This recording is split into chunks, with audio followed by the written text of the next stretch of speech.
Okay, നമുക്കിന്ന് എന്തുകൊണ്ട് first chapter വേണ്ട, എന്തുകൊണ്ട് സെക്കൻഡ് ചാപ്റ്റർ തുടങ്ങണം എന്ന് ഞാൻ പറഞ്ഞുതരാം. ഒന്നാമത്തെ കാര്യം, നമ്മുടെ ഫസ്റ്റ് ചാപ്റ്റർ നോക്കിക്കഴിഞ്ഞാൽ കെമിസ്ട്രി ഓഫ് ചേഞ്ചസ്, അതിനകത്ത് ഫസ്റ്റ് വരുന്ന ടോപ്പിക് എന്ന് പറയുന്നത് എന്താ പറയുക, chemical changes and physical changes ആണ്. കുട്ടികൾക്ക് ഭയങ്കര എക്സൈറ്റിംഗ് ആക്കാൻ പറ്റിയ ഒന്നും അതിനകത്തില്ല. ഇപ്പോൾ ഫസ്റ്റ് ക്ലാസ് ആണല്ലോ നമ്മുടെ ഏറ്റവും ഇംപ്രസീവ് ക്ലാസ് ആവുന്നത്, അങ്ങനത്തൊന്നുമില്ല. പെട്ടെന്ന് കേൾക്കുമ്പോൾ എന്തോ മാതിരിയൊക്കെ തോന്നും പിള്ളേർ.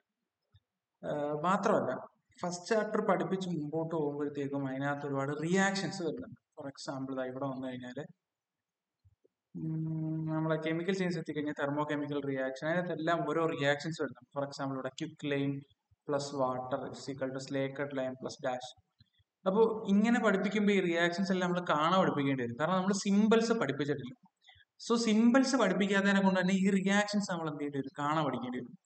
സോ അത് കുട്ടികൾക്കൊരു നെഗറ്റീവായിട്ട് ചിലപ്പോൾ ഫീൽ ആയേക്കാം.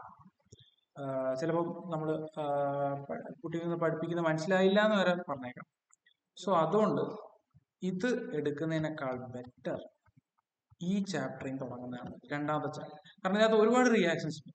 സോ അതൊക്കെ എടുത്ത് പണി വാങ്ങുന്നതിനേക്കാളും ബെറ്റർ എലമെന്റ്സ് ആൻഡ് കോമൺസ് ആണ് ഈ ചാപ്റ്റർ തുടങ്ങുന്നത്. ഈ ചാപ്റ്റർ തുടങ്ങുമ്പോൾ എങ്ങനെ തുടങ്ങേണ്ടത് ഞാൻ പറയാം. ഈ റിയാക്ഷൻസ് ഒക്കെ അവിടെ നിൽക്കട്ടെ, ഇതൊക്കെ അവിടെ നിൽക്കട്ടെ, ഇതൊക്കെ ലാസ്റ്റ് ഒപ്പിച്ചാൽ എൻ്റെ ഒരു സജഷൻ ഇവിടെ തുടങ്ങാം. ആറ്റം എന്താണെന്ന് ചോദിച്ചുകൊണ്ട് പിള്ളേർ സോ എന്താണ് ആറ്റം? ലോകത്തുള്ള എല്ലാ സാധനങ്ങളും ഉണ്ടാക്കിയിരിക്കുന്നത് ഈ വളരെ ചെറിയ ആറ്റംസ് പറയുന്ന കോമ്പൗണ്ട് വെച്ചിട്ടാണ്. ഭയങ്കര ചെറുതാണ്. പറ്റുമെങ്കിൽ ഒരു വീഡിയോ കാണിച്ചു കൊടുക്കുക, ആറ്റം എത്രത്തോളം ചെറുതാന്നുള്ള വീഡിയോ യൂട്യൂബിൽ ഉണ്ടാവും. അതിനൊരു ഹെയറിൽ നിന്ന് ഇങ്ങനെ ആറ്റത്തിലേക്ക് പോകുന്ന ട്രാൻസിഷൻ പോലത്തെ വീഡിയോസ് ഉണ്ട്. സോ അത്രയും ചെറിയ ആറ്റങ്ങളാണ്. ഇനി ആറ്റങ്ങൾ കൂടി ചേരുമ്പോഴാണ് മോളിക്യൂൾസ് ഉണ്ടാവുന്നത്. മോളിക്യൂൾസ് കൂടി ചേരുമ്പോഴാണ് നമ്മൾ ഈ കാണുന്ന സകലമാന സാധനങ്ങൾ ഉണ്ടാവുന്നത്. സോ ആറ്റം എന്ന് പറഞ്ഞാൽ മോളിക്യൂൾസിനെക്കാളും ചെറിയ സാധനങ്ങൾ. ആറ്റങ്ങൾ കൂടി ചേർന്നാൽ മോളിക്യൂൾസ്, ഇത് സ്ട്രെസ് ചെയ്ത് പറയാം, ആറ്റങ്ങൾ കൂടി ചേർന്നാൽ മോളിക്യൂൾസ് ഉണ്ടാവും. മോളിക്യൂൾസിനെ സ്പ്ലിറ്റ് ചെയ്ത് കഴിഞ്ഞാൽ നമുക്ക് ആറ്റംസ് കിട്ടും. ആറ്റംസിനെ ഏറ്റവും കൂടുതൽ എന്താ പറയാ, ഭയങ്കര ചെറിയ സാധനമാണ് ആറ്റം എന്ന് പറയുന്നത്. ഈ ഒരു കാര്യം എന്ത് ചെയ്യാം, സ്ട്രെസ് ചെയ്യാം. ഇനി ആദ്യമായിട്ട് ആറ്റം കണ്ടുപിടിച്ചത് ആദ്യമായിട്ട് ആറ്റം കണ്ടുപിടിച്ചത് എനിക്ക് തോന്നുന്നു ഒരു സന്യാസി, ഇങ്ങനെ പറഞ്ഞു.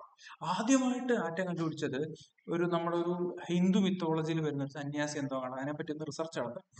അപ്പൊ പുള്ളിക്കാരൻ പറഞ്ഞത് ആറ്റം എന്ന് പറഞ്ഞു കഴിഞ്ഞാൽ ഗണമാണ്, അല്ലെങ്കിൽ ചെറിയ, അല്ലേ വേണ്ട, അതെല്ലാം വിട്ടത്. അതിനെപ്പറ്റി പറഞ്ഞ് കൺഫ്യൂഷൻ ആക്കണ്ട. ഇവിടെ തുടങ്ങാം. ഡാൾട്ടന്റെ കാര്യം പറഞ്ഞു തുടങ്ങാം. ഡാൾട്ടൻ എന്ന് പറഞ്ഞൊരു സയന്റിസ്റ്റ് ഉണ്ടായിരുന്നു. അല്ല ഡാൾട്ടൻ, ഇങ്ങനത്തെ വൃത്തിട്ട കോമഡിയൊക്കെ അടിക്കുകയാണെങ്കിൽ. ഡാൾട്ടൺ എന്ന് പറഞ്ഞൊരു സയന്റിസ്റ്റ് ഉണ്ടായിരുന്നു. ഈ ഡാൾട്ടൺ എന്താ പറഞ്ഞതറിയോ? ഡാൾട്ടൺ ഇങ്ങനെ ആലോചിച്ചു, എന്നാൽ ഈ സാധനങ്ങളൊക്കെ എന്തോ വെച്ചിട്ടായിരിക്കും ഉണ്ടാക്കിയിരിക്കുന്നത്.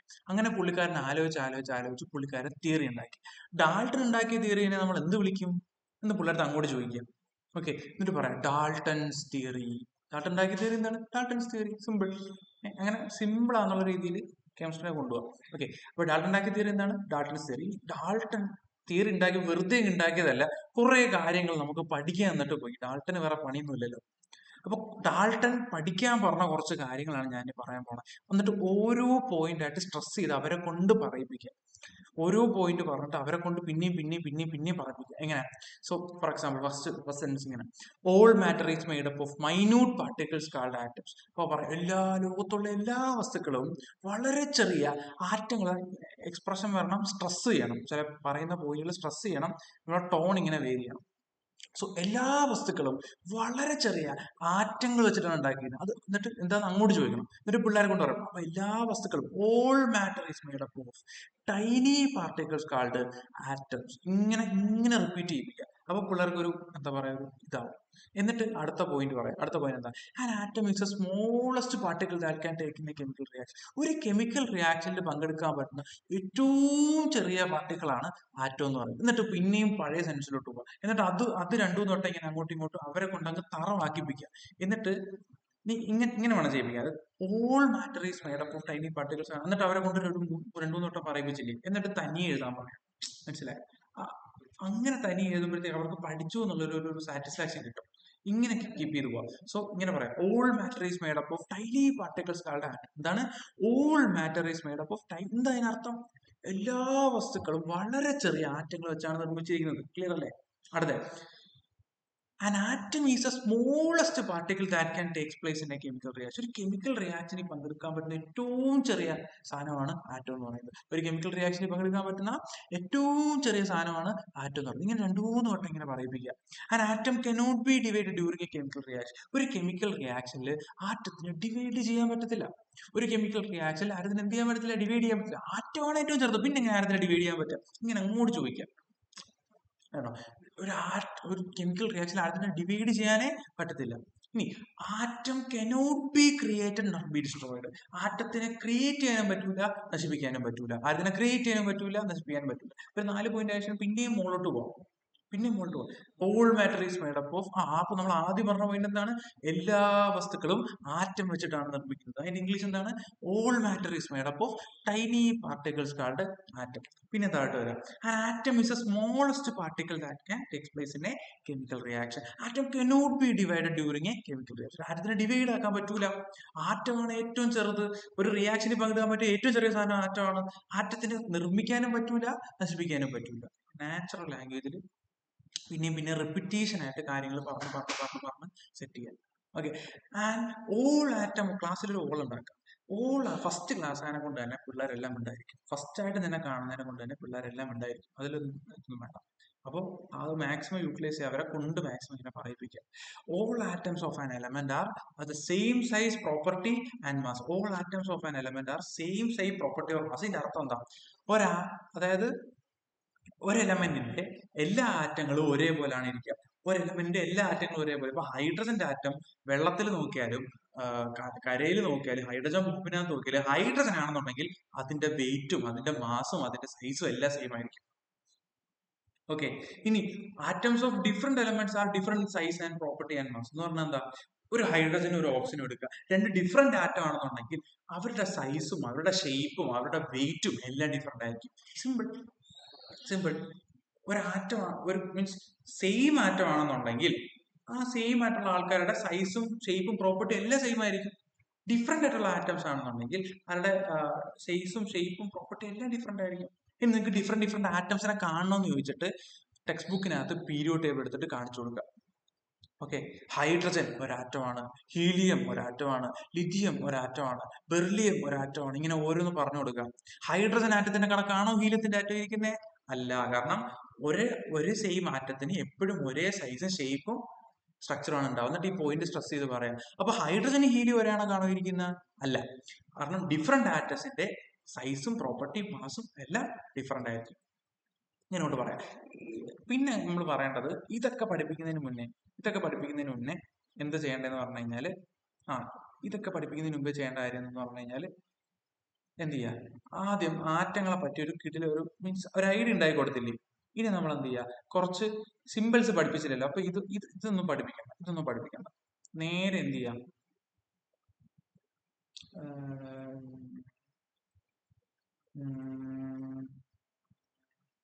പ്യുവർ സബ്സ്റ്റൻസസ് ആൻഡ്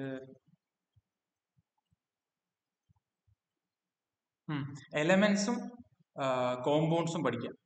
എലമെന്റ്സും കോമ്പൗണ്ട്സിന്റെ ഡെഫിനിഷൻ അവരെ കൊണ്ട് പഠിപ്പിക്കുക. എലമെന്റ്സിന്റെ കോമ്പൗണ്ട്സിന്റെ ഡെഫിനിഷൻ. എലമെന്റ്സും കോമ്പൗണ്ട്സും എന്താണെന്ന് അറിയാലോ? എലമെന്റ്സ് എന്ന് പറഞ്ഞാൽ പ്യുവർ സബ്സ്റ്റൻസ് ആണ്. That are made up of same type of atoms. They cannot be further divide into components chemical reaction. For example, elements എന്ന് പറഞ്ഞു കഴിഞ്ഞാൽ ഒരേ ആറ്റങ്ങൾ കൊണ്ട് നിർമ്മിച്ച ഒരേ ആറ്റം കൊണ്ട് നിർമ്മിച്ച സാധനങ്ങളാണ് എലമെന്റ്സ്. ഫോർ എക്സാമ്പിൾ ഹൈഡ്രജനെ പിന്നെ വെട്ടുമുറിച്ചിട്ട് വേറെ എന്തെങ്കിലും ആക്കാം. ഇങ്ങനെ പറഞ്ഞു. സപ്പോസ് കാർബൺ ഡൈ ഓക്സൈഡ്, അവർക്ക് അറിയാവുന്ന കുറച്ച് എലമെന്റ്സ് ഉണ്ട്. Carbon dioxide, water. Carbon dioxide എന്ന് വെച്ചാൽ എന്താ?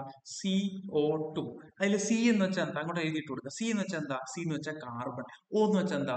ഓക്സിജൻ. അപ്പൊ ഈ കാർബൺ ഡൈ ഓക്സൈഡ് നമുക്ക് രണ്ടായിട്ട് സ്പ്ലിറ്റ് ചെയ്യാൻ പറ്റും. എങ്ങനെയൊക്കെ? കാർബണും ഓക്സിജനും അല്ലെ? ഇനി അടുത്ത H2O H എന്താ? H എന്ന് വെച്ചാൽ ഹൈഡ്രജൻ, O എന്ന് വെച്ചാൽ ഓക്സിജൻ. അപ്പൊ H2 നമുക്ക് രണ്ടായിട്ട് സ്പ്ലിറ്റ് ചെയ്യാൻ പറ്റും. എങ്ങനെ? ഹൈഡ്രജനും ഓക്സിജനും ആയിട്ട്. കണ്ടോ? ഇങ്ങനെ ഒന്നീ കൂടുതൽ ആറ്റംസ് കൊണ്ട് ഉണ്ടാക്കിയ സാധനത്തിനെയാണ് നമ്മൾ കോമ്പൗണ്ടുകൾ എന്ന് പറയുന്നത്. കോമ്പൗണ്ട് നമുക്ക് സ്പ്ലിറ്റ് ചെയ്യാൻ പറ്റും. എന്നിട്ട് എന്ത് ചെയ്യുക, എന്നിട്ട് ചോദിക്കുക ആ കാർബൺ ഡൈ ഓക്സൈഡ് എഴുതിയിട്ട് അവിടെ കിടപ്പുണ്ടല്ലോ, അപ്പൊ കാർബൺ ഡൈ ഓക്സൈഡിനകത്ത് കാർബൺ വേറെ ഓക്സിജൻ വേറെ, എന്നിട്ട് കാർബണെ സ്പ്ലിറ്റ് ചെയ്യാൻ പറ്റുമെന്ന് ചോദിക്കുക. അപ്പൊ കാർബൺ ഡൈ ഓക്സൈഡ് നമുക്ക് കാർബണും ഓക്സിജനും കിട്ടി. ഇനി ഈ കാർബൺ ഫർദർ സ്പ്ലിറ്റ് ചെയ്യാൻ പറ്റുമോ? ഇല്ല. കാർബൺ എന്ന് പറഞ്ഞ ഒരു ആറ്റം, അതിന് പിന്നെയും സ്പ്ലിറ്റ് ചെയ്യാൻ പറ്റൂല. അങ്ങനെ പിന്നെയും സ്പ്ലിറ്റ് ചെയ്യാൻ പറ്റാത്ത ആൾക്കാരെയാണ് എലമെന്റ്സ് എന്ന് വിളിക്കുക. ഇതങ്ങോട്ട് കൺവേ ചെയ്ത് കൊടുക്കുക. അപ്പോ ഫർദർ ആയിട്ട് പിന്നെയും ഡിവൈഡ് ചെയ്യാൻ പറ്റുന്ന ആൾക്കാരെ, ഫർദർ ആറ്റംസ് ആയിട്ട് ഡിവൈഡ് ചെയ്യാൻ പറ്റുന്ന ആൾക്കാരെ കോമ്പൗണ്ട് എന്ന് വിളിക്കുന്നു. ഫർദർ ആയിട്ട് ഡിവൈഡ് ചെയ്യാൻ പറ്റാത്ത ആൾക്കാരെ എലമെന്റ്സ് എന്ന് വിളിക്കുന്നു. അത്രേ ഉള്ളൂ. ഡിവൈഡ് ചെയ്യാൻ പറ്റുന്ന ആൾക്കാരെ കോമ്പൗണ്ട്സ്, ഡിവൈഡ് ചെയ്യാൻ പറ്റാത്ത ആൾക്കാരെ എലമെന്റ്സ് എന്ന് വിളിക്കുന്നു. That's all. അത്രേ ഉള്ളൂ. ഇനി അത് അങ്ങോട്ട് ഡെഫിനേഷൻ അത് പറഞ്ഞു മനസ്സിലാക്കി. Elements are the pure substance. Elements എന്ന് പറഞ്ഞാൽ പ്യൂർ സബ്സ്റ്റൻസ് ആണ്, made up of same type of atom. ഒരേ ആറ്റം ആയിരിക്കും. They cannot be further divide into components through chemical reaction. Chemical reaction വഴി അവരെ പിന്നെയും ഡിവൈഡ് ചെയ്യാൻ പറ്റത്തില്ല. കാർബൺ ഡൈ ഓക്സൈഡ് ഡിവൈഡ് ചെയ്യാൻ പറ്റും, കാർബൺ ഓക്സിജനുമായിട്ട്. കാർബൺ പിന്നെ ഡിവൈഡ് ചെയ്യാൻ പറ്റുമോ? ഇല്ല. അതാണ് compounds are pure substance formed by combination of atom. രണ്ട് ആറ്റങ്ങളോ രണ്ടിൽ കൂടുതൽ ആറ്റങ്ങളോ, ഫിക്സഡ് റേഷ്യോ ഒന്നും വേണ്ട, അതൊക്കെ കട്ട് ചെയ്താൽ രണ്ട് ആറ്റങ്ങളോ രണ്ടിൽ കൂടുതൽ ആറ്റങ്ങളോ തമ്മിൽ കമ്പൈൻ ചെയ്തുണ്ടാകുന്ന സാധനമാണ് കോമ്പൗണ്ട്. അതിനെന്ത് ചെയ്യാൻ പറ്റത്തില്ല, അതിനെന്ത് ചെയ്യാൻ പറ്റും, നമുക്ക് പിന്നെയും ഡിവൈഡ് ചെയ്യാൻ പറ്റും. Can be dissociated constituent elements, can be divided into constituent. ഇങ്ങനത്തെ ഈ കട്ടിയുള്ള വാക്കുകളൊക്കെ നമ്മൾ സിമ്പിൾ ആയി കൊടുക്കുന്നത് അവർക്ക് തോന്നണം. അപ്പൊ ഡിസോസിയേറ്റ് ഒന്നും വേണ്ട, ഡിവൈഡ് ഇൻടു എലമെന്റ്സ്, കോൺസ്റ്റിറ്റ്യൂവന്റ് മാറ്റുക, divide into elements through chemical reaction. അതിലെ ഓക്സിജൻ, ഓക്സിജൻ എന്ന് പറഞ്ഞു കഴിഞ്ഞാൽ പിന്നെ സ്പ്ലിറ്റ് ചെയ്യാൻ പറ്റുള്ള ഓക്സിജനെ ഇല്ല. ഓക്സിജൻ എന്ന് പറഞ്ഞാൽ എന്താണ്, ഒരു എലമെന്റ് ആണ്. അടുത്ത വാട്ടർ, വാട്ടർ എന്ന് പറഞ്ഞാൽ എന്താണ്, H2 ആണ്. എച്ചും ഓയും ആക്കാൻ പറ്റും. അങ്ങനെയാണെങ്കിൽ അത് എലമെന്റ് ആണോ കോമ്പൗണ്ട് ആണോ? കോമ്പൗണ്ട്. അങ്ങനെ ചോദിച്ചു വേണം പറയാൻ. സാൾട്ട്, സാൾട്ട് അവർക്ക് അറിഞ്ഞുകൂടാ. സാൾട്ട് എന്ന് പറഞ്ഞാൽ എന്താണെന്ന് അവർക്ക് അറിഞ്ഞുകൂടാ. അപ്പൊ നമ്മൾ പറഞ്ഞിട്ടുണ്ട് സാൾട്ട് എന്ന് പറഞ്ഞാൽ സോഡിയം ക്ലോറൈഡ് ആണ്. നമ്മൾ മുമ്പോട്ട് പോകുമ്പോൾ അത് പഠിക്കും കേട്ടോ, ഇനി ഒരു ഉറപ്പ് കൊടുക്കുക. മുമ്പോട്ട് പോകുമ്പോൾ അത് പഠിക്കും എന്ന് പറഞ്ഞിട്ട് എന്ത് ചെയ്യുക, സോഡിയം ക്ലോറൈഡ് NaCl. എടാ പറയടാ, ഇതിന് നമുക്ക് സ്പ്ലിറ്റ് ചെയ്യാൻ പറ്റുമോ? യെസ്, Na എന്ന് സ്പ്ലിറ്റ് ചെയ്യാം, Cl എന്ന് സ്പ്ലിറ്റ് ചെയ്യാം. അപ്പൊ ഇത് രണ്ടായിട്ട് സ്പ്ലിറ്റ് ചെയ്യാൻ പറ്റുമെങ്കിൽ ഇയാൾ ആരാ? ഇയാൾ കോമ്പൗണ്ടാ. ഷുഗർ, ഷുഗർ എന്ന് പറയുമ്പോൾ അങ്ങോട്ട് എഴുതിയിട്ട് കൊടുക്കുക, C6H12O6 എഴുതിയിട്ട് കൊടുക്കുക. പറഞ്ഞാൽ ഇത് കാണുമ്പോൾ പേടിക്കൊന്നും വേണ്ട, നമ്മൾ ഫർദർ ആയിട്ട് പഠിക്കും. ജസ്റ്റ് മനസ്സിലാക്കി വെച്ചേക്കാം, ജസ്റ്റ് ഒന്ന് കണ്ട് മനസ്സിലാക്കി വെച്ചേക്കാം. ഓക്കെ, നമ്മളിത് മുമ്പോട്ട് പോകുമ്പോൾ പഠിക്കും എന്നുള്ള കാര്യം ഉറപ്പ് കൊടുക്കുക, അല്ലെങ്കിൽ ഇത് ഭയങ്കര പാടെന്നുള്ള രീതിയിൽ പിള്ളേർ മാറും. അപ്പോൾ പറടാ, ഇതിനകത്ത് ആരൊക്കെ ഉണ്ട്? C ഉണ്ട്, O ഉണ്ട്, H ഉണ്ട് അല്ലെ. അപ്പൊ മൂന്നാല് സ്പ്ലിറ്റ് ചെയ്യാൻ പറ്റും. സ്പ്ലിറ്റ് ചെയ്യാൻ പറ്റുമെങ്കിൽ ആരാ അത് കോമ്പൗണ്ട് ആണ്. അങ്ങനെ അങ്ങോട്ട് ഓരോന്നും പറഞ്ഞു കൊടുക്കുക. കാർബൺ, കാർബൺ എന്ന് പറഞ്ഞാൽ കാർബൺ മാത്രമല്ലേ ഉള്ളൂ, പറ്റത്തില്ല. നൈട്രജൻ, നൈട്രജൻ എന്ന് പറഞ്ഞാൽ എലമെന്റ് ആണ്. കാർബൺ ഡൈ ഓക്സൈഡ്, അപ്പൊ കാർബണും ഓക്സിജനും ഉണ്ട്, സോ സ്പ്ലിറ്റ് ചെയ്യാൻ പറ്റും. സോ എന്താണ്, അങ്ങനെ അങ്ങോട്ട് പറഞ്ഞു കൊടുക്കുക. മഗ്നീഷ്യം ഓക്സൈഡ് പറഞ്ഞു കൊടുക്കുക. മഗ്നീഷ്യം ഓക്സൈഡ്, മഗ്നീഷ്യവും ഓക്സിജനും കണ്ടോ, മഗ്നീഷ്യം ഓക്സിജൻ സ്പ്ലിറ്റ് ചെയ്ത് പറഞ്ഞു കൊടുക്കുക. മഗ്നീഷ്യവും ഓക്സിജനും. അപ്പൊ മഗ്നീഷ്യവും ഉണ്ട്, ഓക്സിജനും ഉണ്ട്. അപ്പൊ അതെന്താണ്, രണ്ട് സാധനങ്ങളുണ്ട് അല്ലെ. അപ്പൊ അതെന്താ, കോമ്പൗണ്ടാണ്. അങ്ങനെ അങ്ങോട്ട് പറഞ്ഞ് മനസ്സിലാക്കി കൊടുക്കും. പിന്നെ അങ്ങോട്ട് സിമ്പിൾ, സിമ്പിൾ നിനക്ക് ഏറ്റവും കൂടുതൽ അടിപൊളി പഠിപ്പിക്കാൻ പറ്റുന്ന സിമ്പിളാണ്. ഓക്കെ, ഇതിങ്ങനെ കാണാൻ പഠിപ്പിക്കരുത്, ഇങ്ങനെ കാണാൻ പഠിപ്പിക്കരുത്, ഒരിക്കലും കാണാൻ പഠിപ്പിക്കരുത്. നമ്മളിങ്ങനെ പറയണം, ഓരോ എലമെന്റിനെ ഇങ്ങനെ കാണിച്ചു കൊടുക്കണം. ആദ്യം നമ്മളിങ്ങനെ പീരിയോഡ് ടേബിൾ ഓരോ എലമെന്റ് ഇങ്ങനെ കാണാം. ഹൈഡ്രജൻ, ഹൈഡ്രജന്റെ എലമെന്റ് സിമ്പിൾ എന്ന് പറഞ്ഞാൽ H ആണ്. Helium, okay, helium element H എന്ന് പറഞ്ഞാൽ He ആണ്. ബെറിലിയം, ബെറിലിയത്തിന്റെ എലമെന്റ് എന്ന് പറഞ്ഞു കഴിഞ്ഞാൽ Be ആണ്. ബോറോൺ, ബോറോൺ എന്ന് പറഞ്ഞു കഴിഞ്ഞാൽ B ആണ്. അപ്പൊ ഇങ്ങനെ ചോദിക്കണം, നമ്മൾ എങ്ങനെ അറിയും എന്ന് ചോദിക്കുമ്പോഴത്തേക്കും നമ്മൾ ഇങ്ങനെ പറഞ്ഞു എന്ന് പറഞ്ഞു കഴിഞ്ഞാൽ, ബോറോണിന്റെ അറ്റോ സിമ്പിൾ നമ്മൾ B അല്ലേ ഇട്ടത്, ബെർലിയത്തിനും ബോറോണും B ഇട്ട് കഴിഞ്ഞാൽ നമ്മൾ എങ്ങനെ തിരിച്ചറിയും? അതിനു വേണ്ടി നമ്മൾ ബെർലിയത്തിന് Be എന്നും ബോറോണ് B എന്നും ഇട്ടത്. അങ്ങനെ അങ്ങോട്ട് പറഞ്ഞു കൊടുക്കുക. എന്നിട്ട് രണ്ടു മൂന്ന് എലമെന്റ് സിമ്പിൾസ്, സിമ്പിൾ എന്തിനാന്നുള്ള കാര്യം പറഞ്ഞു കൊടുക്കുക. സിമ്പിൾ നമുക്ക് ചുരുക്കി എഴുതാൻ വേണ്ടിയിട്ടാണ്. എന്നിട്ട് അവരെ കൊണ്ട് ഗസ് ചെയ്യാൻ വിടുക. അവരടുത്ത് ചോദിക്കുക, എടാ കാർബണിന്റെ സിമ്പിൾ എന്തായിരിക്കും? സിമ്പിൾ ആയിട്ടുള്ള കാര്യങ്ങൾ മാത്രം ഗസ് ചെയ്യാൻ കൊടുക്കും. കാർബണിന്റെ സിമ്പിൾ എന്തായിരിക്കും? അപ്പൊ ഇങ്ങനെ ഉറപ്പ് വിളിച്ചോളൂ, C അല്ല, C ആണോ കാർബൺ? C. അങ്ങോട്ട് കറക്റ്റ് ആണെന്നുള്ള രീതിക്ക് C ഇങ്ങനെ എഴുതാം. നൈട്രജന്റെ സിമ്പിൾ എന്തായിരിക്കും? നീ പറഞ്ഞു കൊടുക്കരുത്, നീ പറഞ്ഞു കൊടുത്ത് ഇത് കാണാൻ പഠിക്കാൻ പറയുന്നതാണ് കാര്യം. അപ്പൊ ഇങ്ങനെ ഓരോന്നും അവരെടുത്ത് ചോദിച്ചിട്ട് എഴുതുക. എന്നിട്ട് അവരിങ്ങനെ പുറത്തേക്ക് വിളിച്ചു പറയുമ്പോഴത്തേക്കും അല്ലടാ എന്നല്ല അങ്ങനെ പറഞ്ഞു കൊടുക്കുക. ഓക്കെ, അപ്പൊ സൾഫറിന്റെ എന്താ S. അപ്പൊ സോഡിയത്തിന്റെ എന്താ? സോഡിയത്തിന് S, സൾഫറിന് S. അങ്ങനെ ഒരു ചോദ്യം ഉണ്ടാവില്ല. അപ്പൊ സോഡിയത്തിന് ഓൾറെഡി S കിട്ടിയതിനെ കൊണ്ട്, സോറി സൾഫറിന് ഓൾറെഡി S കിട്ടിയതിനെ കൊണ്ട് സോഡിയത്തിന് നമ്മൾ വേറെ യൂസ് ചെയ്യണം. അങ്ങനത്തെ രീതി പറഞ്ഞു കൊടുക്കുക. അപ്പൊ ആദ്യം നമ്മൾ ആദ്യത്തെ നമ്മുടെ ആൽഫബറ്റ് തന്നെ എന്ത് പറയാം, സിമ്പിൾ ആയിട്ട് വരുന്ന രീതിക്കുള്ള സാധനങ്ങൾ പറഞ്ഞു കൊടുക്കുക. For example carbon, nitrogen, sulphur, oxygen അങ്ങനത്തെ ഉള്ള പറഞ്ഞു കൊടുക്കുക. എന്നിട്ട് പതുക്കെ പതുക്കെ അടുത്ത ഒന്നും രണ്ടും ഒന്നും മൂന്നും അങ്ങനത്തെ ഉള്ള സാധനം ഇങ്ങനെ പതുക്കെ പതുക്കെ ബിൽഡ് ചെയ്തെടുക്കുക. ഒറ്റയടിക്ക് ടേബിൾ കാണിച്ചു കൊടുത്തിട്ട് അലൂമിനിയം എൽ ആണ്, ക്ലോറിൻ സി എൽ ആണ്, ക്യൂറിയം സി എം അങ്ങനെ പറഞ്ഞു കൊടുക്കരുത്. ആദ്യം നമ്മൾ ഫസ്റ്റ് ലെറ്റർ വരുന്ന രീതിക്ക് പറഞ്ഞു കൊടുക്കുക. എന്നിട്ട് ഫസ്റ്റ് ലെറ്റർ വരുന്ന രീതിക്ക് നമ്മൾ പറഞ്ഞു കൊടുത്തിട്ട് പെട്ടെന്ന് ഫോർ എക്സാമ്പിൾ ഞാൻ ഓക്സിജൻ ഞാൻ ഇങ്ങനെ ഫസ്റ്റ് ലെറ്ററിന്റെ മാത്രം പറഞ്ഞതാണ്, ഓക്സിജൻ ഓ. എന്നിട്ട് കുറച്ച് കഴിഞ്ഞിട്ട് പെട്ടെന്ന് ഞാൻ ഇങ്ങനെ അങ്ങ് ചോദിക്കും, എന്താ, പെട്ടെന്ന് ഞാൻ ഇങ്ങനെ അങ്ങ് ചോദിക്കും, ആടാ അപ്പൊ അലൂമിനിയത്തിന്റെ എന്താ, പിള്ളേരെല്ലാം എ എന്ന് വിളിച്ചു പറയും. അപ്പൊ നിങ്ങൾ പറഞ്ഞു അലൂമിനിയത്തിന്റെ എ അല്ല. എന്നിട്ട് നിങ്ങൾ അങ്ങോട്ട് ബോഡി എഴുതണം, ഇങ്ങനെ ബോഡി എഴുതും, അലൂമിനിയം, അലൂമിനിയം. എന്നിട്ട് പറയാം അലൂമിനിയത്തിന്റെ ഫസ്റ്റ് ലെറ്ററും സെക്കൻഡ് ലെറ്ററും ആണ് നമ്മൾ എന്ത് ചെയ്യുക, സിമ്പിൾ ആയിട്ട് എടുക്കുന്നത്. ചില ആറ്റങ്ങളുടെ ഫസ്റ്റ് ലെറ്റർ സിമ്പിൾ ആയിട്ട് എടുക്കും, ചില ആറ്റങ്ങളുടെ ഫസ്റ്റും സെക്കൻഡ് സിമ്പിൾ ആയിട്ട് എടുക്കും, ചില ആറ്റങ്ങളുടെ ഫസ്റ്റും തേർഡ് സിമ്പിൾ ആയിട്ട് എടുക്കും. എന്നിങ്ങനെ അങ്ങോട്ട് പറഞ്ഞു കൊടുക്കുക. എങ്ങനെ പറയാം, അലു അലു അലു അലു എന്ന് പറയുമ്പോഴത്തേക്ക് എ എൽ ആണ്. So A L. അടുത്ത ക്ലോറിൻ അങ്ങോട്ട് പറഞ്ഞു കൊടുക്കുക, ക്ലോ ക്ലോ ക്ലോറിൻ എന്ന് പറഞ്ഞിട്ട് ഇങ്ങനെ ഇങ്ങനെ പറഞ്ഞു കൊടുക്കുക, ക്ലോ ക്ലോ ക്ലോ എന്ന് പറയുമ്പോഴത്തേക്കും സി എൽ. മനസ്സിലായി? അതേമാതിരി അവരെ കൊണ്ട് എന്ത് ചെയ്യാം, മാക്സിമം പറയിപ്പിക്കാൻ വേണ്ടി ശ്രമിക്കുക. അതേമാതിരി കാൽഷ്യത്തിന്റെ ഒക്കെ പറയാൻ പറ്റിയ സാധനം കാൽഷ്യം, കാർബൺ, കോപ്പർ മൂന്നും സി വരുന്ന സാധനങ്ങളാണ്. So calcium C A, carbon എന്ന് പറയുമ്പോൾ സി, കോപ്പർ എന്ന് പറയുമ്പോൾ സി യു. ഓക്കെ, അങ്ങനെ പതുക്കെ പതുക്കെ ബിൽഡ് ചെയ്യുക. ഇത് ഭയങ്കര ഒരു ഓപ്പർച്യൂണിറ്റി. നീ അവരെ കൊണ്ട് ഗസ് ചെയ്യിപ്പിക്കുകയോ ഗെയിം കളിപ്പിക്കുകയോ ചെയ്ത് കഴിഞ്ഞാൽ ഭയങ്കര ഓപ്പർച്യൂണിറ്റിയാണ് പിള്ളേർ ഇമ്പ്രസ് ആവാൻ വേണ്ടിയിട്ട്. ഈ ഒരു ഒറിജിൻ ഓഫ് സിമ്പിൾസ് എന്ന് പറയുന്നത് ഇത്രേ പഠിപ്പിക്കോ, വേറെ കൂടുതലൊന്നും പഠിപ്പിക്കരുത്. കൂടുതലൊന്നും ഈ ചാപ്റ്ററിൽ നിന്ന് പഠിപ്പിക്കരുത് കേട്ടോ. ഈ ചാപ്റ്ററിൽ നിന്ന് ഇത്രേ പഠിപ്പിക്കാം. എന്നിട്ട് പതുക്കെ പതുക്കെ പതുക്കെ ബിൽഡ് ചെയ്ത് ബിൽഡ് ചെയ്ത് ബിൽഡ് ചെയ്ത് പോവാം. എന്നിട്ട് ഈ ചാപ്റ്റർ എടുക്കുന്നതായിരിക്കും കുറച്ചുകൂടെ better in my opinion. Okay okay അല്ലേ?